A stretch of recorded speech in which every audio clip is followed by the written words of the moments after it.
नमस्कार दोस्तों, hi students. मैं जेपी यादव एक बार फिर से स्वागत करता हूं आप सभी का गुरुकुल लॉजिक में। आज का हमारा का टॉपिक जो है वो है इलेक्ट्रिक फील्ड। जैसे कि इससे पहले कि आप लोगों ने कूलॉम्स की सीरीज़ को देखा, उसी तरीके से अभी हम लोग स्टार्ट करते हैं आपके सामने इलेक्ट्रिक फील्ड। और बेसिकली आज का हमारा जो है टॉपिक वो introduction of electric field with relation with potential, कि इलेक्ट्रिक पोटेंशियल के साथ इलेक्ट्रिक फील्ड का क्या रिलेशन है। जैसे कि हम लोगों ने देखे कि इलेक्ट्रोस्टैटिक्स में चार्ज, देन इलेक्ट्रिक फील्ड के बाद पोटेंशियल, कैपेसिटेंस, ये सारे के सारे टॉपिक एक दूसरे से इंटर रिलेट होते हुए चलते हैं। लेकिन मैं जहाँ तक बात करूँ तो क्लोज रिलेशन के बारे में बात करूँ तो इलेक्ट्रिक पोटेंशियल और इलेक्ट्रिक फील्ड में बहुत ही क्लोज रिलेशन है। बेसिकली जब भी हम इलेक्ट्रिक फील्ड के बारे में बात करें तो सबसे पहले हमारा ये कंसीडरेशन होना चाहिए कि we have to consider a charge, और चार्ज के चारों तरफ इलेक्ट्रिक फील्ड रहती है। जिसमें मैं बेसिकली आपको स्टार्टिंग लेवल पे बता दूं कि अगर कोई एक चार्ज इस तरीके से पॉजिटिव चार्ज है तो ये सभी को मालूम है कि इलेक्ट्रिक फील्ड इससे आउटवर्ड डायरेक्शन पर इस तरीके से इलेक्ट्रिक फील्ड से चारों तरफ 3D में फैली हुई रहती हैं। और इन इलेक्ट्रिक फील्ड में अगर कोई एक्सटर्नल चार्ज आता है, मान लेते हैं ये Q चार्ज है, यहाँ पर कोई अगर एक एक्सटर्नल चार्ज इस पे आता है तो वो एक्सटर्नल चार्ज क्या एक्सपीरियंस करेगा, इन पर फोर्स एक्सपीरियंस करेगा। लेट सपोज कोई भी एक एक्सटर्नल चार्ज मैं कह लेता हूँ Q0, जैसे ही वो इस फील्ड में एंटर करता है तो वो क्या करेगा, उस पर एक फोर्स एक्सपीरियंस होगा। और वो फोर्स जो होगा वो, अगर ये पॉजिटिव चार्ज मैंने जो लिया है ये टेस्ट चार्ज है, ये पॉजिटिव टेस्ट चार्ज है, इस पर अगर मैं कहूँ कि इसकी वजह से फोर्स की बात करें तो वो रिपल्सिव फोर्स लगेगा और वो एक इलेक्ट्रोस्टैटिक फोर्स होगा। अगर मैं इसकी बात करूँ तो electrostatic force Q0 into E के बराबर होगा, जो कि इस बात पर डिपेंड करेगा कि रखा हुआ चार्ज कौन सा है। इस वाले चार्ज की बात नहीं कर रहा हूँ, जो रखा हुआ चार्ज है जिस पर हमें फोर्स की वैल्यू को एक्सपीरियंस करना है। और E जो है वो इस वजह से है जो कि इस चार्ज की वजह से प्रोड्यूस इलेक्ट्रिक फील्ड है, ना कि ये टेस्ट चार्ज स्वयं में खुद में एक इलेक्ट्रिक फील्ड प्रोड्यूस करता है। बट उन्हीं दोनों के इंटरेक्शन की वजह से ही तो ये फोर्स लग रहा है। तो वो इलेक्ट्रोस्टैटिक फोर्स की बात करें अगर हम लोग, तो इस पर लगने वाला जो फोर्स होगा वो Q0 इंटू E के बराबर है, जहाँ पे E जो है वो इलेक्ट्रिक फील्ड स्ट्रेंथ है। तो मैं अगर इलेक्ट्रिक फील्ड के बारे में आप सबके सामने एक बार फिर से डिस्कशन को स्टार्ट करूँ कि इलेक्ट्रिक फील्ड क्या है, तो इलेक्ट्रिक फील्ड हम कह सकते हैं, यहीं से अगर कैलकुलेट करके मैं निकालूँ तो इलेक्ट्रिक फील्ड को आप ये बताएंगे F/Q0। और अगर मैं इसको इस तरीके से कह दूँ कि इलेक्ट्रिक फील्ड में जब मैं कह दूँ कि लिमिट Q0 टेंड्स टू 0, बहुत ही स्मॉल चार्ज हो, तो F/Q0 यानी force per unit charge is known as electric field.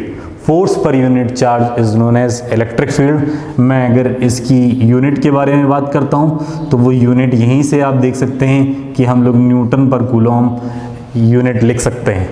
आगे चल की वैल्यू इसकी मैं वोल्ट पर मीटर भी लिखूँगा, बट उसके लिए आपको इंतज़ार करना होगा। आप बने रहिए हमारे वीडियो के साथ।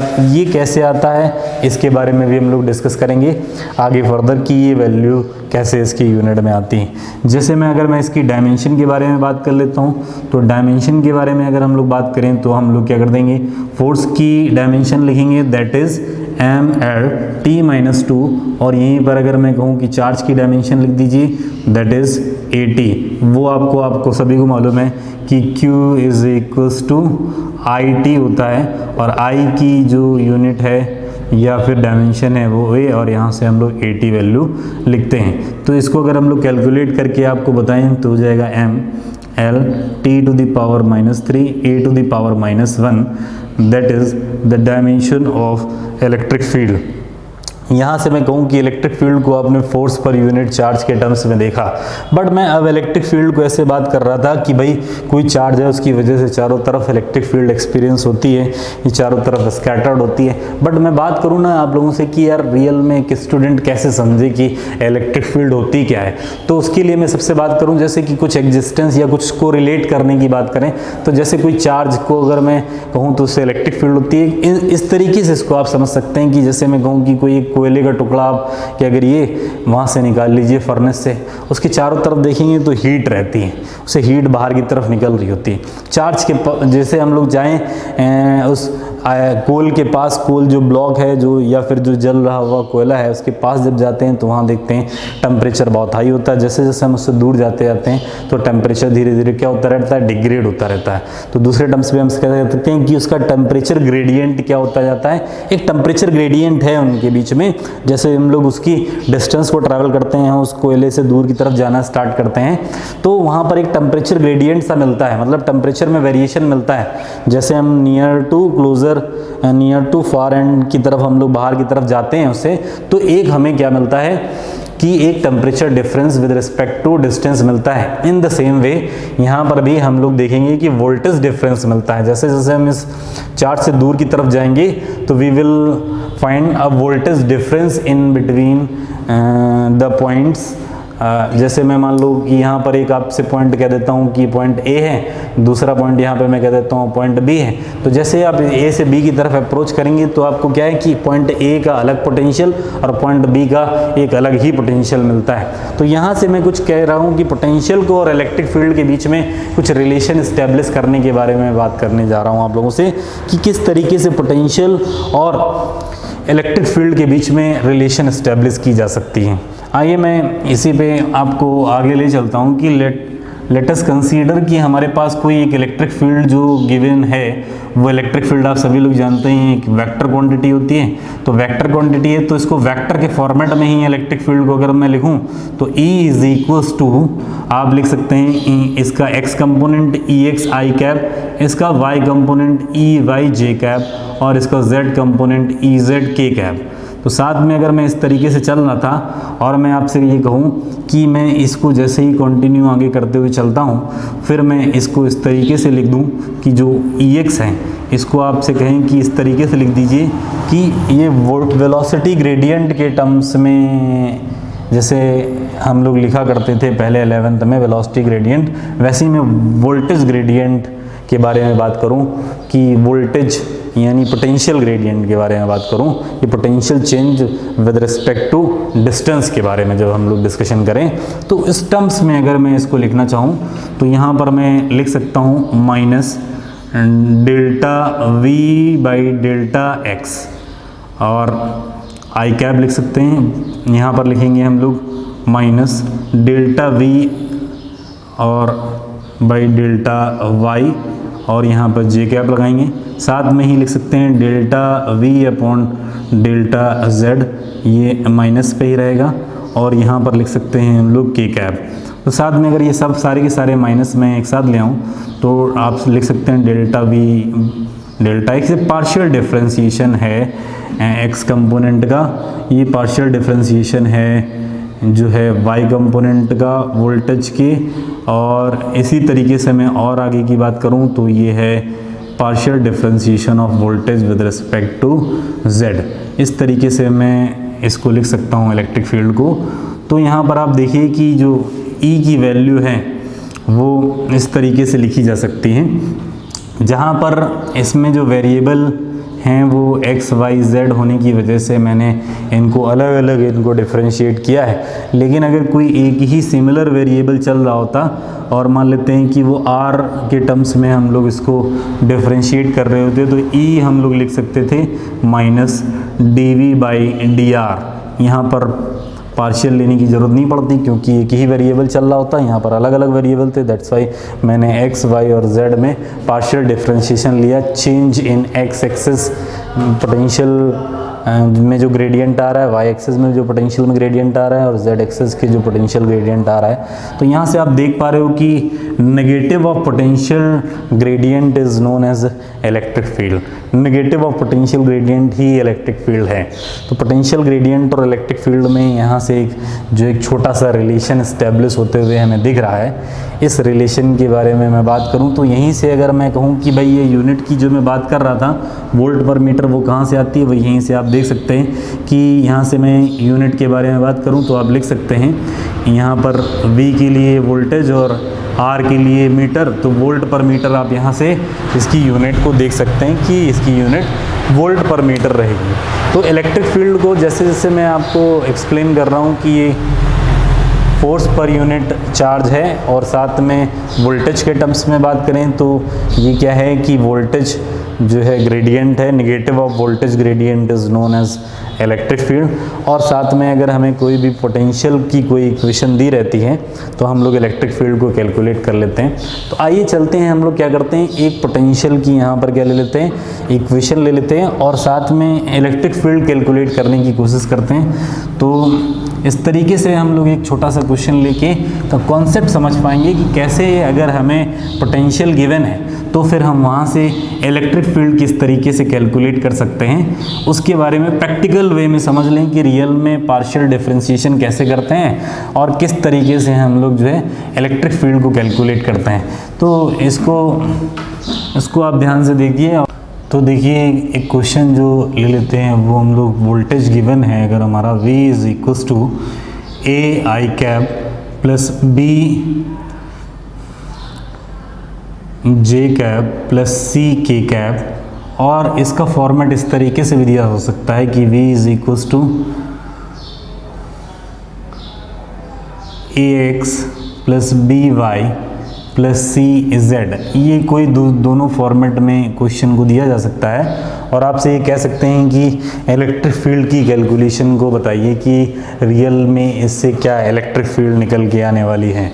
तो मैं अगर आपसे ये कहूँ, चाहे आप इसको ले लो या इसको ले लो, दोनों में देखिए आई और एक्स, ये एक्स एक्सिस को बेसिकली रिप्रेजेंट करने की कोशिश कर रहे हैं। तो मैं यहाँ से अगर लेके चलता हूँ तो इलेक्ट्रिक फील्ड की अगर हम बात करें तो इलेक्ट्रिक फील्ड जो मैं लिखता था वो आप लिख सकते हैं माइनस, है ना, पोटेंशियल ग्रेडियंट इन एक्स एक्सिस आई कैप और पोटेंशियल ग्रेडियंट इन वाई एक्सिस जे कैप और पोटेंशियल ग्रेडियंट यानी पार्शियल ग्रेडियंट डिफरेंशिएशन या derivative of potential in Z axis फिर के कैप।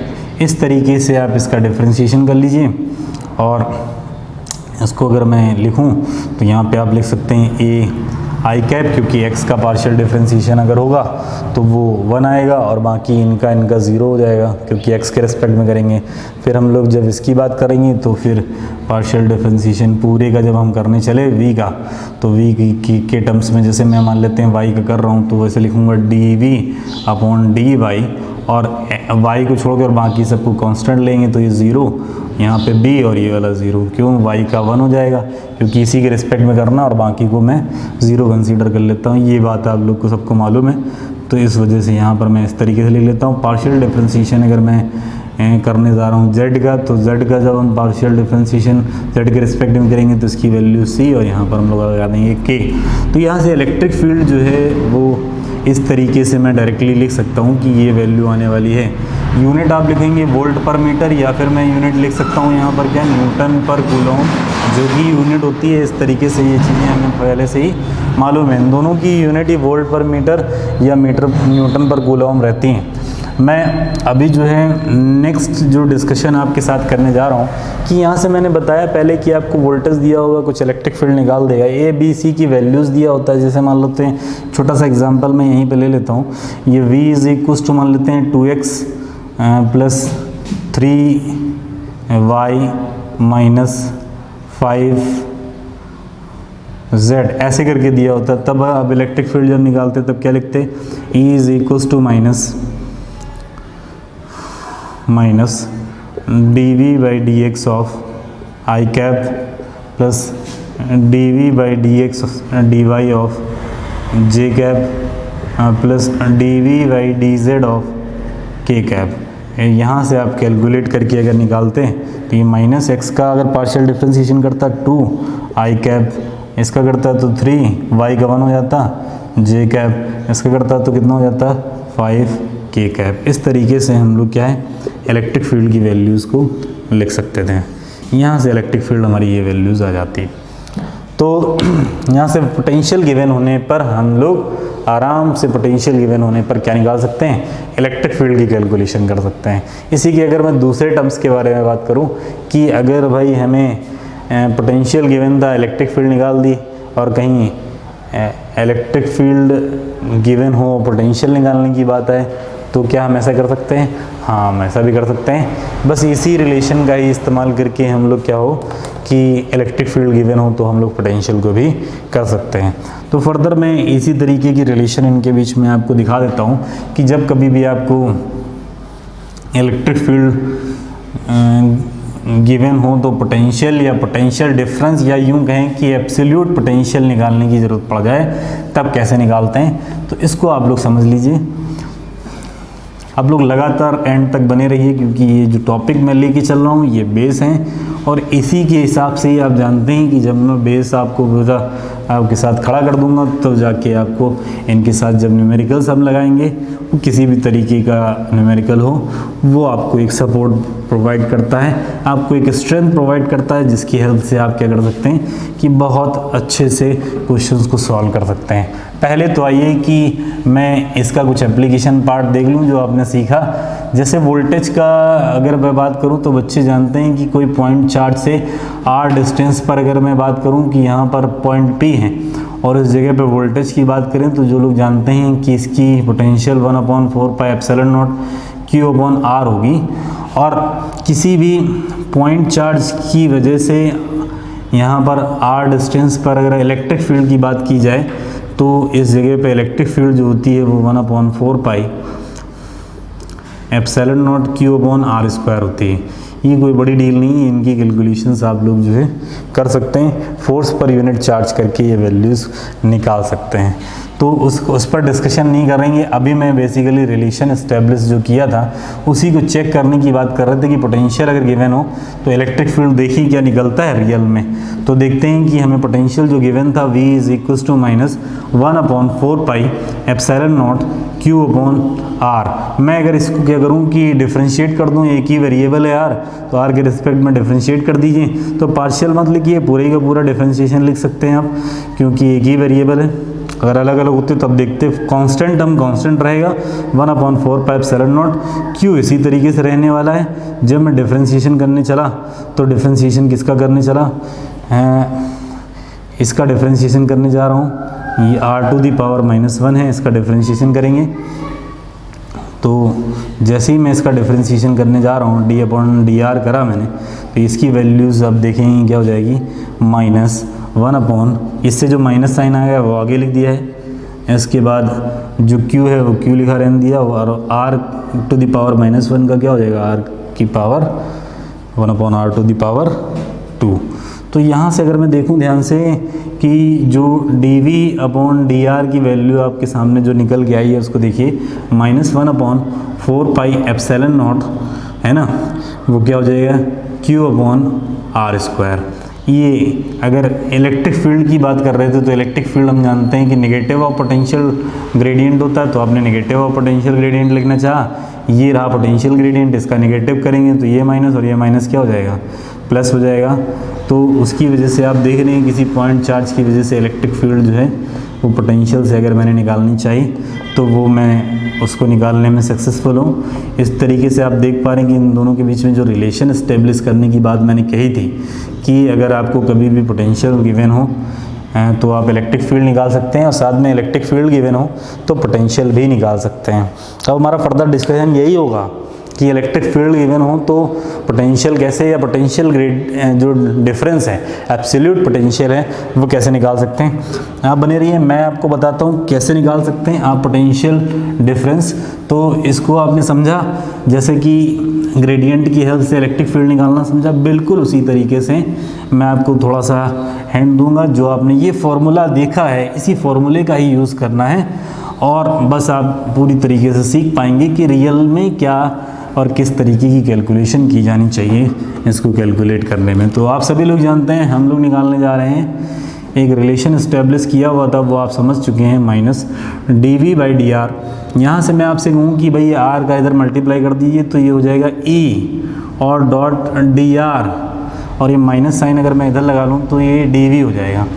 यहाँ से मैं कह रहा हूँ इलेक्ट्रिक फील्ड गिवन हो तो आप क्या करिए, पोटेंशियल निकाल दिए, पोटेंशियल डिफरेंस निकाल दिए, तो dv इज इक्वल्स टू हो जाएगा यहाँ पे माइनस का e डॉट dr। अगर मैं आगे यहाँ से कहूँ कि भाई कोई इलेक्ट्रिक फील्ड की बात की जा रही थी, इलेक्ट्रिक फील्ड की बात की जा रही थी और यहाँ पर इलेक्ट्रिक फील्ड पे पॉइंट A था और यहाँ पे पॉइंट B था, तो मैं इनकी बात करूँ अगर कि इसको पूरा इंटीग्रेट करने की कोशिश करूँ तो मैं इंटीग्रेट करूँगा पॉइंट A से लेके पॉइंट B तक, यहाँ पर भी इंटीग्रेट करूँगा पॉइंट A से लेके पॉइंट B तक। तो फिर ये इंटीग्रेट होने के बाद यहाँ पर बचा हमारा V, और V के ऊपर लिमिट लगेगी अपर लिमिट और ये लोअर लिमिट। ऐसे ही मैं यहाँ पर बात करता हूँ तो ये हो जाएगी, इंटीग्रेशन करेंगे A से B और E डॉट dr। यहाँ पर अगर आपको इलेक्ट्रिक फील्ड पता है तो R जहाँ पर मैं बात करूँ तो R क्या है, एक पोजीशन वेक्टर को अगर मैं लिखूँ तो D जो R जो है आप इस तरीके से लिख सकते हैं कि जो पोजीशन वेक्टर है R को अगर मैं कहूँ तो इस तरीके से लिख सकते हैं xi cap plus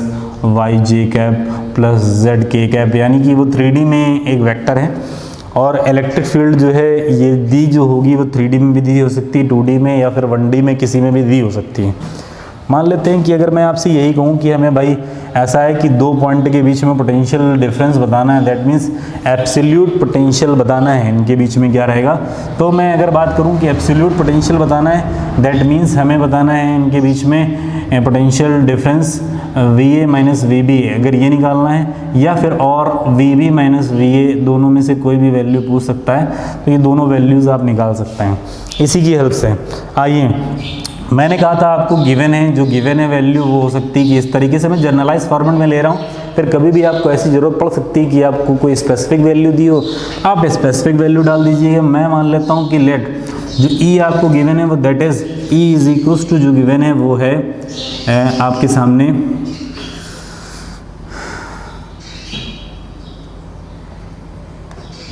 EXi cap EYj cap plus EZk cap, और आपको क्या करना है, इनका पोटेंशियल डिफरेंस निकालना है, इनका पोटेंशियल डिफरेंस निकालना है आपको। तो कुछ मत करिए, आप करिए क्या, सिंपली इधर साइड पर E की वैल्यू जस्ट पुट कर दीजिए यहाँ पे और कैलकुलेट करके इनका आंसर दे दिए। तो यहाँ पर मैं कहूँगा कि क्या हो जाएगा, अपर लिमिट यानी VB माइनस VA, और जैसा कि आप देख पा रहे हैं कि ये माइनस लगेगा, इंटीग्रेशन E की वैल्यू पड़ेगी that is EXi cap plus EYj cap और प्लस EZk कैप, और साथ में डॉट लगा है dr। अगर मैं निकालना चाहूँ तो आपको अभी मैंने थोड़ी देर पहले बताया था कि r क्या है, वो है आपका xi cap plus yj cap और प्लस zk कैप। तो यहाँ से बच्चे dr भी निकाल सकते हैं। dr क्या निकल जाएगा, x यानी dx i कैप, इसका भी डिफ्रेंशिएशन करेंगे तो प्लस dyj कैप, और लास्ट में इसका डिफ्रेंशिएशन करेंगे तो dzk कैप। तो यहाँ पर जहाँ कहीं पर भी dr लिखा हुआ है वहाँ पर आप ये वैल्यू डाल सकते हैं, और वैल्यू डालने के बाद आप इसका कैलकुलेशन कर लीजिए। जो dr हमें लिखना है बेसिकली वो यहीं लिखना है। तो यहाँ पर लिखेंगे dxi cap plus dyj cap और प्लस dzk कैप, और आप क्या करिए, i का i के साथ डॉट करा दीजिए, j का j के साथ डॉट करा दीजिए और k का k के साथ डॉट करा दीजिए। यूजुअली आप ऐसा करते आए हैं 11 से ही, डॉट प्रोडक्ट आप लोगों ने सीखा था। तो VB माइनस VA, और यहाँ से वैल्यू जब निकालने चले तब आप i का i के साथ जब कराएंगे तो भाई ये i 1 हो जाएगा। तो यहाँ माइनस, ये हम a से b तक लिमिट डालेंगे, इंटीग्रेशन a टू b, और ये हो जाएगा EX dx plus EY dy plus EZ और dz, ठीक है ना। यहाँ पर आप इसको इस तरीके से कैलकुलेट कर सकते हैं। कई बार स्पेसिफिक वैल्यूज़ जो अगर इनकी दी होंगी, जैसे यहाँ पर 2 दिया होता, 3 दिया होता, या x y z में कुछ दिया होता, तो वो आप इस तरीके से कैलकुलेट करके इनकी वैल्यूज़ को निकाल सकते थे। ए और बी के पॉइंट को भी स्पेसिफाई किया जा सकता है। इट माइट बी कि वो ए और बी के पॉइंट को भी स्पेसिफाई कर दे। तो इस तरीके से पहली बात तो मैं ये कह रहा था कि जैसे V B minus V A यहाँ से बड़े आराम से आपको दिख रहा है निकलता हुआ, लेकिन अगर V B minus V A ना पूछ के V A minus V B कह देते तो आप ये माइनस साइन जो है इधर ऑपरेट करेंगे तो ये आपको वैल्यूज़ यहाँ पे बड़े आराम से आपके सामने आ जाएगी। दैट इज़ वो कितनी आने वाली है, ये वी ए आगे आ गया और ये वी बी, तो यहाँ से वैल्यू जो निकलेगी माइनस साइन ओमिट हो जाएगा, A to B E X D X plus E Y D Y और plus E Z D Z, इस तरीके से वैल्यूज़ आने वाली हैं। कई बार ए और बी की वैल्यूज़ भी स्पेसिफाई की जा सकती हैं। क्या स्पेसिफाई की जा सकती हैं कि जो पॉइंट है ए उसका जो कोऑर्डिनेट है x1, y1 और z1, और पॉइंट जो b है ना उसका कोऑर्डिनेट x2, y2 और z2 है। तो इस तरीके से अगर स्पेसिफाई की जाए तो फिर हम लोग क्या है इन्हीं वैल्यूज़ को वहाँ पर पुट कर देंगे और अपने हिसाब से कैलकुलेशंस को ईजी कर लेंगे। मैं मान लेता हूँ कि एक आपके सामने कोई क्वेश्चन दिया हुआ है, मैं क्वेश्चन ले लेता हूँ और उस क्वेश्चंस को सॉल्व करके आपके सामने रिप्रेजेंट कर देता हूँ कि क्या रियल में वैल्यू आने वाली है। क्वेश्चन को मैं ले लेता हूँ, जो एग्जैक्ट क्वेश्चन आपके सामने गिवन है वो आपके सामने है कि आपको दिया हुआ है ई की value, E is equals to लिखा हुआ है A I cap plus B Y B J cap और प्लस सी के कैप। आपको करना क्या था कि जो ए पॉइंट था उसकी वैल्यू दी हुई थी आपको x1, y1 और z1, और लास्ट में जो b पॉइंट था उसकी वैल्यू दी हुई थी x2, y2 और z2। आपको करना क्या था कि यहाँ पर पोटेंशियल डिफरेंस निकालना था, वो निकालना था VAB, that is VA minus VB। ये वैल्यूज़ आपको कैलकुलेट करने के लिए कही जा रही थी। तो आप इसको इसी तरीके से सॉल्व करिए जैसे मैंने बताया आपको कि आप जब भी लिखेंगे तो क्या लिखेंगे, E is equals to minus d V by d r करके सॉल्व करिए। यहाँ से आ गया d V is equals to minus E dot d are.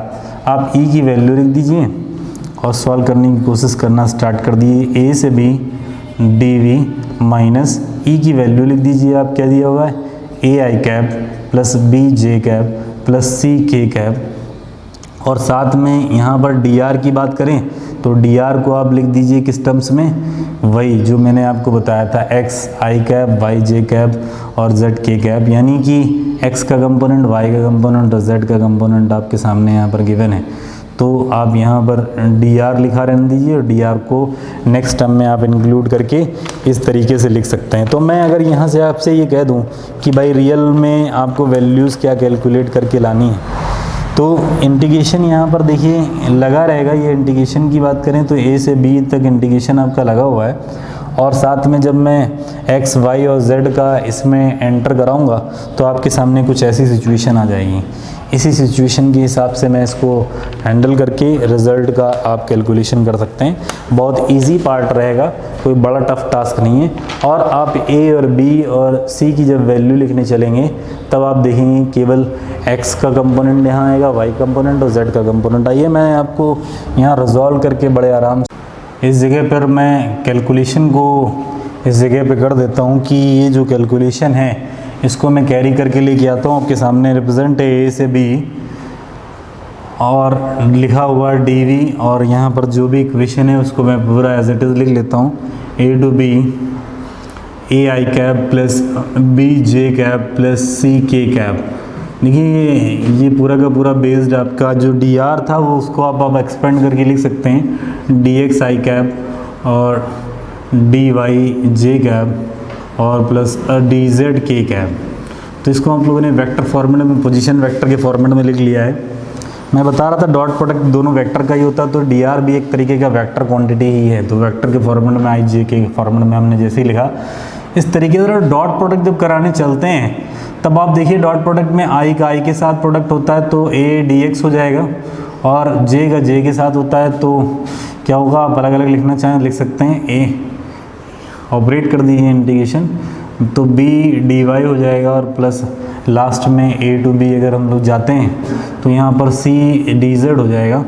अब अगर मैं कहूँ कि यहाँ पर आप क्या करिए, ए और बी और ए बी की जो वैल्यूज़ दी हुई थी उनको भी पुट कर दीजिए। देखिए कोई बड़ी डील नहीं है। यहाँ पर आपको करना क्या है कि x1, y1 और z1 जो इनके कोऑर्डिनेट दिए हुए थे जस्ट यहाँ पर रिफ्लेक्ट होकर दिखने लगेंगे आपको, और यहाँ से जो a है वो आपको इंटीग्रेशन से बाहर निकाल के dx लिख दीजिए। नेक्स्ट टाइम पर आप इसको क्या करिए, इंटीग्रेट कर दीजिए, b बाहर निकाल के dy कर दीजिए, और जो कोऑर्डिनेट हैं इसके x1, y1 और z1 वो रिफ्लेक्ट होकर दिखने लगे हैं। दैट मीन्स अब यहाँ से समझ में आने लगी ये कहानी कि हमें क्या करना है, कि इनको ऑपरेट कैसे करना है। तो यहाँ पर अगर मैं कहूँ कि ये dz बचेगा अंदर, और यहाँ पर x2 और y2 और z2 लिखा जाए, साथ में आपको ये पूरी तरीके से ध्यान रखना चाहिए कि यहाँ पर ये x1, y1 z1 है, और ये x2, y2 और z2 में जो पॉइंट्स आए थे। अब हम इंटीग्रेशन कर देते हैं जब, तो यहाँ से देखेंगे माइनस a, और ये केवल x बचने वाला है, और x बचने वाला है तो लिमिट जब हम लगाएंगे तो केवल x की ही ना लगाएंगे ना, x1 और x2 की लिमिट लगाएंगे। y और z का यहाँ कोई काम नहीं है, लगाएंगे भी तो कोई काम ही आने वाला ही नहीं। यहाँ पर देखने की बात है कि हम लोग जब वैल्यूज़ लगाने जाएंगे तो ये इंटीग्रेट करेंगे तो y बचेगा, y में केवल लिमिट लगेगी y2 और y1 की अपर लिमिट और लोअर लिमिट, c यहाँ पर बचेगा z और अपर लिमिट, और z2 और लोअर लिमिट z1। अप्लाई करिए तो रिज़ल्ट देखिए आपके सामने किस तरीके से निकलने वाला है। मैं अगर यहाँ से भी साथ में इनको भी लेके चलता हूँ तो इंटीग्रेशन करेंगे तो v आएगा, और अपर लिमिट और लोअर लिमिट को अप्लाई करते हुए इसकी अगर वैल्यू बात करें तो V B minus V A आएगी। बट ये माइनस साइन इधर का ऑपरेट कर दोगे तो V A minus V B हो जाएगा, जिसको हम लोग वी ए बी लिख सकते हैं। जैसे कभी वी ए बी लिखा हुआ हो करे तो आप लिख सकते हैं V A minus V B.